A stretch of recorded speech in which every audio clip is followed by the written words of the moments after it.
Heydər Əliyev Fondunun vitse-prezidenti İdeya İctimai Birliyinin təsisçisi və rəhbəri Leyla Əliyeva Hirkan sənədli filminin təqdimat mərasimində iştirak edib. Təqdimat oktyabrın 29-da Qəbələ şəhərində yerləşən Heydər Əliyev Konqres Mərkəzində keçirilib.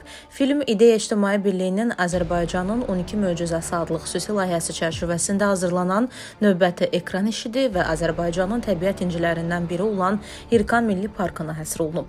Hirkan sənədli filmi ölkəmizin nadir flora və faunasına malik bu təbiət güşəsinin unikal ekosistemini və onun qorunması istiqamətində həyata keçirilən fəaliyyətləri özündə ehtiva edir.